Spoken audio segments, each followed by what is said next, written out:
Hay una regla no escrita en el barrio San Martín de Rosario que todos los vecinos conocen, pero nadie se atreve a poner por escrito. Si escuchas a un niño llamando a su perro después de las 11 de la noche, no mires por la ventana, no abras la puerta y, sobre todo, no respondas, porque el niño que llama a Max lleva buscándolo desde 1968, y si logra que lo ayudes a encontrarlo, nunca volverás a ver otro amanecer. Julián Moretti se mudó al barrio San Martín en marzo del año pasado. Era diseñador gráfico, trabajaba desde casa y había conseguido un alquiler increíblemente barato en una casa antigua de 2 plantas con un jardín descuidado pero encantador. Cuando firmó el contrato, la dueña, una mujer de unos 70 años con manos temblorosas, le hizo una sola advertencia extraña. Si escucha a un niño llamando a un perro por las noches, dijo con voz seria, ignore el sonido, no es real. Bueno, es real, pero no es de ahora, ¿me entiende? Julián sonrió educadamente, pensando que era solo otra anciana con supersticiones de barrio. Agradeció el consejo, tomó las llaves y se mudó esa misma semana. La casa necesitaba trabajo, las cañerías gemían. La madera del piso crujía con cada paso, pero tenía carácter. Julián amaba ese tipo de lugares, llenos de historia y personalidad. Las primeras semanas fueron tranquilas.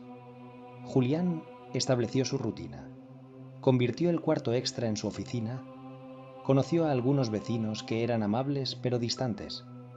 Notó que nadie en la cuadra tenía perros, lo cual le pareció extraño para un barrio residencial. Cuando preguntó al verdulero de la esquina por qué, el hombre simplemente se encogió de hombros y cambió de tema. Fue en su tercera semana en la casa cuando Julián lo escuchó por primera vez. Era jueves, pasada la medianoche. Estaba trabajando en un proyecto con fecha límite apretada cuando un sonido penetró su concentración. Una voz de niño, clara como el cristal, llamando desde algún lugar de la calle. «Max. Maxito, ven aquí. ¿Dónde estás, Max?» Julián se levantó de su escritorio y caminó hacia la ventana. La calle estaba vacía, iluminada por farolas antiguas que proyectaban charcos amarillentos de luz. No había ningún niño visible.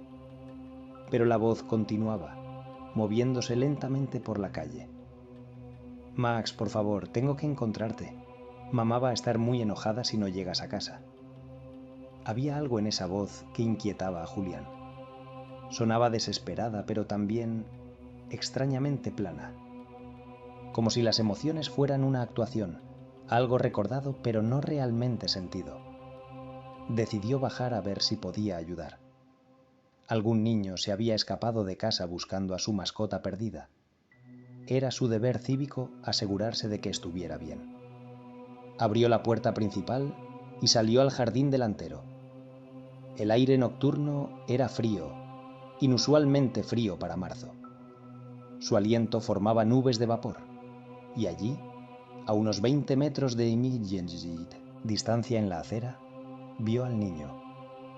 Tendría unos 9 o 10 años, vestido con ropa que parecía salida de otra época. Pantalones cortos de tela gruesa, camisa abotonada hasta el cuello, zapatos de charol que brillaban bajo las farolas. Su cabello estaba peinado con una raya al lado, perfectamente ordenado, y caminaba despacio por la acera, mirando debajo de los autos estacionados, llamando con esa voz monótona. «¿Estás bien?», preguntó Julián. «¿Necesitas ayuda para encontrar a tu perro?». El niño se detuvo. Giró lentamente para mirar a Julián, y en ese momento, bajo la luz directa de la farola, Julián vio su rostro completamente. Y algo en su interior, algo primitivo e instintivo, le gritó que corriera. El niño era hermoso de una manera antigua, como las fotografías en blanco y negro de principios del siglo pasado. Pero había algo mal en sus ojos. Estaban demasiado abiertos, sin parpadear, y brillaban con una luz que no era reflejo de las farolas, sino algo que venía de dentro. Y su sonrisa, cuando apareció, era demasiado amplia, mostrando demasiados dientes. «¿Me ayudarías a buscar a Max?», preguntó el niño. Su voz ahora sonaba diferente, más profunda, con un eco que no debería existir al aire libre. He estado buscándolo durante tanto tiempo. Tanto tiempo. Julián retrocedió un paso. Yo creo que deberías volver a casa. Tus padres deben estar preocupados. La sonrisa del niño se amplió aún más, de manera imposible, antinatural.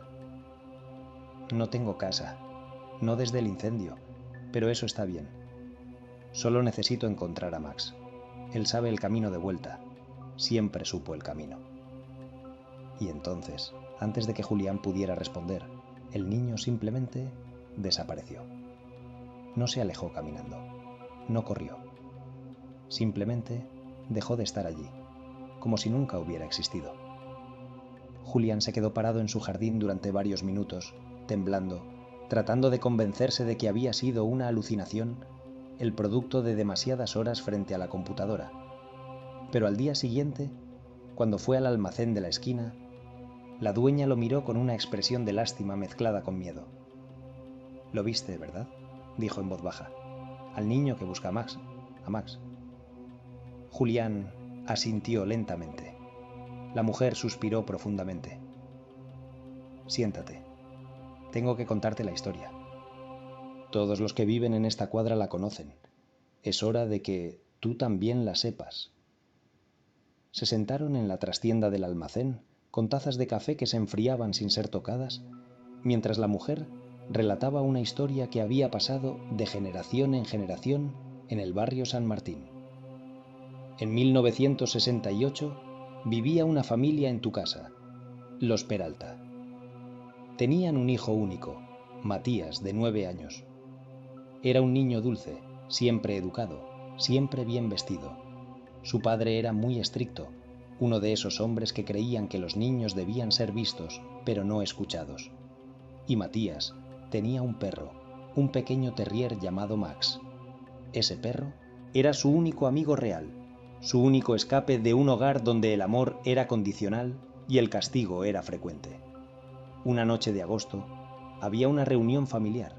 Tíos, primos, todos en la casa. Matías estaba jugando en el jardín con Max cuando el perro se escapó. Se metió por un hueco en la cerca y corrió hacia la calle. Matías lo siguió, desesperado, llamándolo. Pero Max no regresó.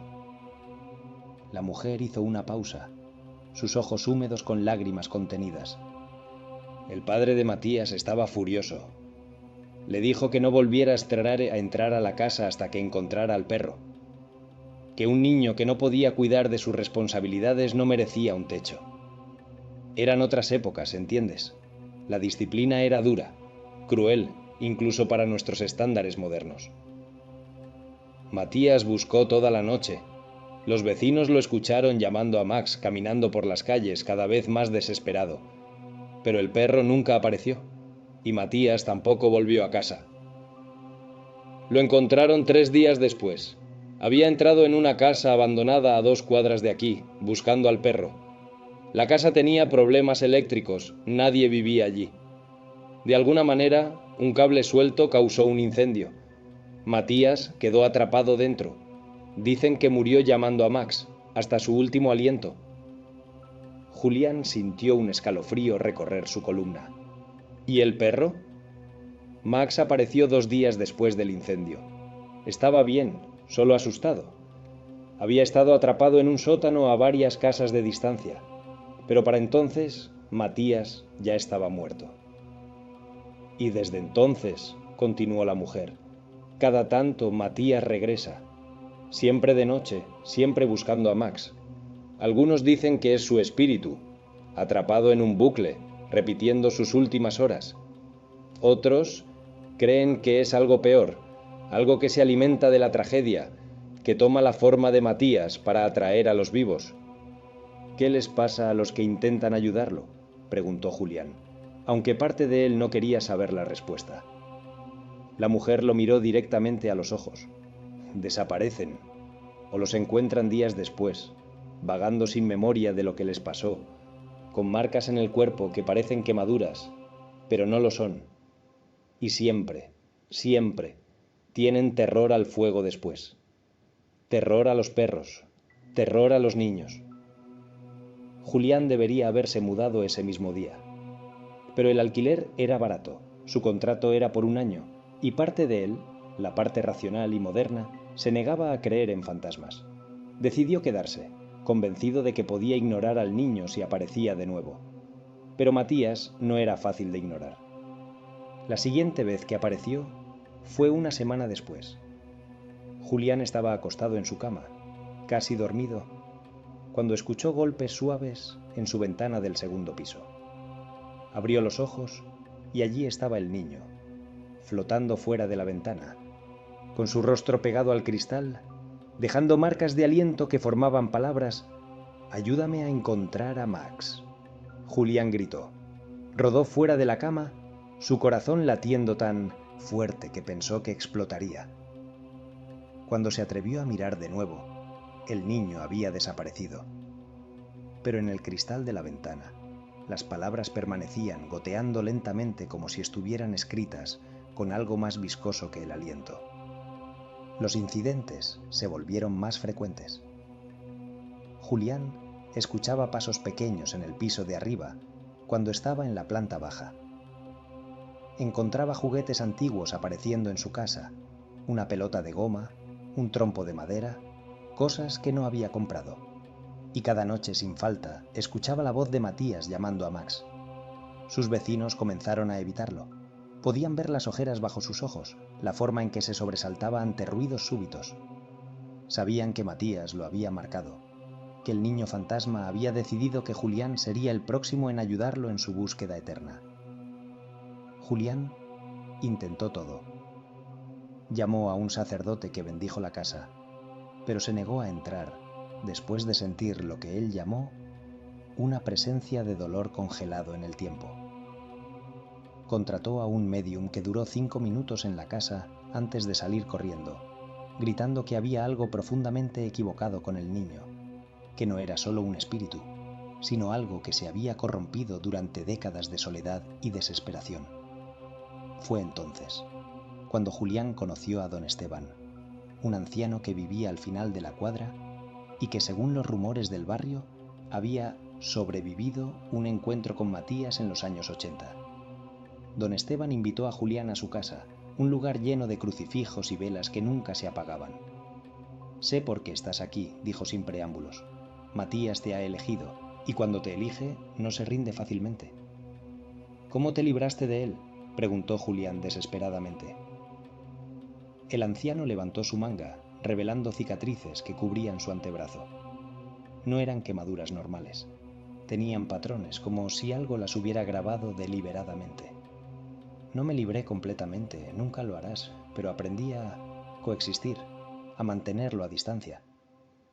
«Verás, Matías no solo busca a su perro, busca redención. Busca volver a ese momento antes de que Max escapara, antes de que su padre lo rechazara, antes del fuego. Y piensa que si alguien lo ayuda a encontrar a Max, de alguna manera el tiempo se revertirá. Pero Max murió hace años, de viejo, en paz. No hay perro que encontrar». «Entonces, ¿qué quiere realmente?», preguntó Julián. «Compañía», respondió don Esteban con tristeza. «Está solo. Ha estado solo durante más de 50 años, y en su soledad se ha vuelto peligroso, como un niño que rompe sus juguetes sin entender que no puede repararlos». Don Esteban le dio instrucciones específicas. Nunca invitar a Matías a entrar, nunca prometerle ayuda, nunca, bajo ninguna circunstancia, seguirlo si decía que había encontrado a Max, porque aquellos que lo seguían terminaban donde Matías había terminado, en lugares de fuego y dolor que existían entre este mundo y el siguiente. Julián siguió las instrucciones al pie de la letra. Cuando Matías aparecía, lo ignoraba. Cuando golpeaba las ventanas, fingía dormir. Cuando dejaba juguetes, los tiraba sin tocarlos directamente usando guantes. Y por un tiempo pareció funcionar. Las apariciones se volvieron menos frecuentes, pero entonces llegó el aniversario, el 10 de agosto, exactamente 55 años después de la muerte de Matías. Julián no sabía la fecha hasta que fue demasiado tarde. Esa noche, despertó con el olor a humo. Se levantó de un salto buscando las fuentes del incendio, pero no había fuego, solo olor. Y entonces vio a Matías parado al pie de su cama. No flotando, no transparente, sólido, real, como si fuera un niño de carne y hueso. «Por favor», dijo Matías, y esta vez su voz sonaba genuinamente humana, llena de lágrimas no derramadas. «He estado solo durante tanto tiempo. Max está ahí afuera, lo sé. Sé que está ahí afuera esperándome. Solo necesito que alguien me ayude a buscarlo una última vez. Solo una vez más. Y entonces podré descansar». Julián quiso negarse. Quiso gritar, correr, cualquier cosa. Pero mirando esos ojos de niño perdido, sintió algo quebrarse en su interior. Compasión, lástima. Y eso fue su error. «Te ayudaré», dijo antes de poder detenerse. La sonrisa de Matías fue radiante, genuina, la sonrisa de un niño que finalmente había encontrado esperanza. «¿De verdad? ¿Me ayudarás a encontrar a Max?» «Sí», respondió Julián, y en el momento en que la palabra salió de su boca, supo que había cometido un terrible error. Matías extendió su mano. «Ven entonces, sé dónde está. Lo he visto. Está esperando en la casa vieja, la que ya no existe. Pero puedo llevarte allí. Puedo mostrarte el lugar entre los lugares». Julián tomó la mano del niño. Estaba fría, más fría que cualquier cosa que hubiera tocado. Fría de una manera que iba más allá de la temperatura física. Era el frío de la muerte, de décadas de soledad, de un tiempo congelado en un momento de tragedia. El mundo a su alrededor cambió. Las paredes de su habitación se desvanecieron, reemplazadas por una calle que era y no era la calle San Martín. Reconocía las formas de las casas, pero estaban diferentes, más antiguas o más nuevas. El tiempo se había doblado sobre sí mismo. Matías lo guiaba por esa calle imposible, pasando casas que existían en múltiples épocas simultáneamente.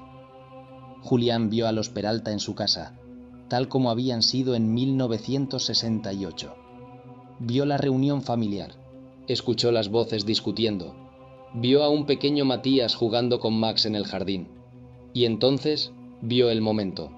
Max corriendo hacia la calle, Matías siguiéndolo, el padre gritando, el niño llorando, y la casa abandonada al final de la cuadra, oscura y silenciosa, esperando. «Está ahí dentro», susurró Matías, señalando la casa. «Max está ahí dentro. Puedo escucharlo. ¿Lo escuchas? Está ladrando por mí». Julián no escuchaba nada excepto su propio corazón latiendo, su sangre corriendo en sus venas. Pero Matías ya estaba caminando hacia la casa, tirando de él. La casa abandonada era exactamente como la mujer del almacén la había descrito. Vieja, decrépita, con ventanas rotas y una puerta que colgaba de una sola bisagra. Y desde su interior, Julián podía ver un resplandor naranja. No era luz eléctrica, era fuego. El fuego de hace 55 años, aún ardiendo en este lugar fuera del tiempo. «Tenemos que entrar», dijo Matías con urgencia. «Tenemos que encontrar a Max antes de que el fuego se ponga muy grande. Ven conmigo». Y en ese momento, Julián comprendió la verdad. Matías no buscaba a Max, buscaba compañía en su muerte.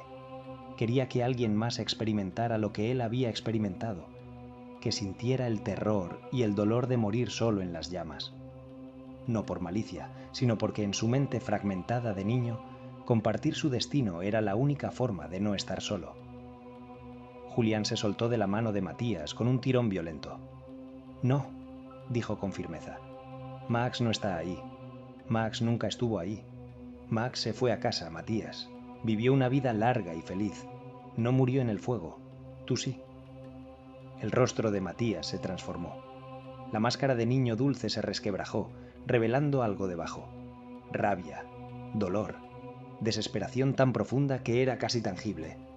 Mientes, Max está ahí. Tiene que estar ahí. Si no está ahí, entonces morí por nada. Morí solo por nada. No moriste por nada, dijo Julián, aunque su voz temblaba. Moriste porque tu padre fue cruel, porque el mundo a veces es injusto. Pero Max vivió, y no necesita ser encontrado, necesitas dejarlo ir. Matías gritó, un sonido que no era humano, que resonaba con décadas de agonía. El mundo alrededor de Julián comenzó a desmoronarse. Las casas fantasmas se sacudían, el cielo se agrietaba como cristal roto. Matías se abalanzó hacia él. Sus manos ya no eran manos de niño, sino garras, de algo que había pasado demasiado tiempo en el umbral entre la vida y la muerte. Julián corrió. No tenía idea de hacia dónde, solo sabía que tenía que alejarse de la casa en llamas, de Matías, de ese lugar donde el tiempo se había roto. Tropezó, cayó, se levantó. Detrás de él podía escuchar a Matías persiguiéndolo, gritando sobre Max, sobre la soledad, sobre el fuego. Y entonces, de repente, estaba de vuelta en su habitación. Cayó al suelo jadeando, con el olor a humo aún en sus fosas nasales. La luz del amanecer entraba por la ventana. Había sobrevivido, pero sabía que no había terminado. Matías aún estaba ahí afuera, atrapado en su bucle eterno. Y Julián había roto la regla más importante. Había prometido ayudarlo. Esa misma mañana, Julián hizo las maletas. Rompió su contrato de alquiler, perdió el depósito, no le importó. Tenía que irse. Pero antes de irse, fue a visitar a don Esteban una última vez. El anciano escuchó su historia y asintió gravemente. Hiciste bien en negarte a entrar. Eso es lo que me salvó también. Pero romper una promesa a Matías, eso tiene consecuencias. ¿Qué tipo de consecuencias? Te seguirá, dijo don Esteban. No importa dónde vayas, te encontrará. Cada aniversario de su muerte aparecerá. Te pedirá que cumplas tu promesa. Y cada año se volverá más insistente, más desesperado, más peligroso. ¿No hay forma de detenerlo? Don Esteban pensó durante un largo momento. Hay una sola cosa que podría funcionar. Pero requiere que hagas algo difícil, algo que va contra todo instinto humano. ¿Qué? Tienes que ayudarlo a dejar ir. No hará encontrar a Max, sino a aceptar que Max se fue, que está bien que se haya ido. Tienes que darle el perdón que su padre nunca le dio, el permiso para soltar la culpa. Es lo único que podría liberarlo. Julián se mudó a Buenos Aires, a 200 kilómetros de Rosario. Consiguió un nuevo apartamento, comenzó de nuevo. Durante meses no hubo señales de Matías. Casi logró convencerse de que había sido todo una pesadilla, un episodio psicótico causado por estrés. Pero el 10 de agosto del año siguiente, Matías volvió. Julián despertó con el niño parado junto a su cama en Buenos Aires. «Prometiste ayudarme», dijo Matías. «Prometiste». Esta vez, Julián estaba preparado. Había pasado el año investigando, hablando con psicólogos especializados en trauma infantil, con expertos en folclore, preparándose para este momento. «Matías», dijo suavemente, «siéntate. Necesito contarte algo sobre Max». Para su sorpresa, el niño obedeció, sentándose en el borde de la cama con las manos en su regazo, como un estudiante obediente. «Max no murió en el fuego», comenzó Julián.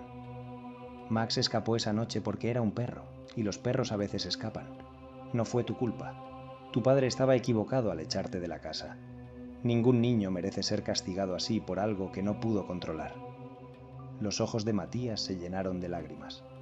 Lágrimas reales, no la actuación vacía que había mostrado antes. Max vivió muchos años después de que tú, después de esa noche. Vivió con una familia que lo amó. Tuvo una vida feliz. Y cuando murió, fue pacíficamente en su sueño, rodeado de amor. No necesita ser encontrado porque nunca estuvo perdido. Pero la voz de Matías se quebró. Yo estaba buscándolo. Tenía que encontrarlo. Tenía que llevarlo a casa o papá no me dejaría entrar. Tu padre estaba equivocado, repitió Julián con firmeza. Un buen padre nunca habría hecho eso. Mereces ser amado incondicionalmente. Mereces descansar. Max está bien. Tu trabajo está hecho. Puedes dejar ir. Matías comenzó a sollozar, 55 años de dolor saliendo de él en oleadas. ¿De verdad? ¿Max está bien? Max está bien, y tú puedes estar bien también. Puedes soltar la búsqueda, puedes descansar. El niño miró y Athoraytoram, Julián con ojos que de repente parecían mucho más viejos, mucho más cansados. He estado tan solo, durante tanto tiempo. Lo sé, dijo Julián, sintiendo lágrimas en sus propios ojos. Pero no tienes que estar solo en la oscuridad. Hay luz esperándote, hay paz. Solo tienes que elegir ir hacia ella en lugar de quedarte atrapado en esa noche. Matías se quedó en silencio durante un largo momento y entonces lentamente comenzó a desvanecerse. Pero esta vez era diferente. No estaba desapareciendo con rabia o frustración, estaba dejando ir. Gracias, susurró mientras su forma se volvía translúcida. Gracias por decirme que Max está bien. Gracias por decirme que puedo parar. Y entonces se fue. No con un grito o una explosión. Simplemente se desvaneció como niebla bajo el sol de la mañana. Y Julián supo, con una certeza que no podía explicar, que esta vez era diferente. Que Matías finalmente había encontrado su camino a casa. Los vecinos del barrio San Martín notaron el cambio. Las noches se volvieron más silenciosas. El aire se sentía más ligero. Y aunque nadie hablaba abiertamente sobre ello, todos sentían que algo había cambiado, que una presencia que había estado con ellos durante décadas finalmente se había ido. Don Esteban llamó a Julián un mes después. No sé qué hiciste, dijo, pero funcionó. Por primera vez en 55 años, el aniversario pasó sin incidentes, sin gritos, sin apariciones. Creo que finalmente está en paz. Julián nunca volvió a vivir en Rosario, pero a veces visitaba. Pasaba por la vieja casa de los Peralta, que ahora tenía nuevos inquilinos que no reportaban nada inusual. Y siempre, en cada visita, dejaba flores en el lugar donde había estado la casa abandonada que se quemó en 1968. Porque al final, Matías no era un monstruo. Era solo un niño que había muerto demasiado joven, demasiado solo, demasiado asustado. Un niño que había quedado atrapado en el peor momento de su vida, repitiéndolo una y otra vez, esperando un resultado diferente. Y todo lo que necesitaba era que alguien le dijera lo que su padre nunca dijo, que estaba bien, que Max estaba bien, que podía dejar de buscar y simplemente descansar. Esa es la historia del niño que buscaba a Max. Una historia que los vecinos de San Martín ya no cuentan porque ya no necesitan contarla. Porque Matías finalmente encontró lo que realmente estaba buscando. No a su perro, sino permiso. Permiso para perdonarse. Permiso para soltar. Permiso para ir a casa. Y a veces, en las noches tranquilas, si escuchas con mucha atención, puedes oír un eco distante. No de un niño llamando desesperadamente a su perro, sino de un niño riendo, jugando, finalmente libre. Porque al final, todos merecemos encontrar nuestro camino a casa, incluso aquellos que han estado perdidos durante más de medio siglo, incluso aquellos que olvidaron que tenían un hogar al cual regresar, y quizás, solo quizás, en algún lugar más allá de nuestro mundo, hay un niño llamado Matías, jugando con un pequeño terrier llamado Max. Ambos felices, ambos completos, ambos finalmente en paz.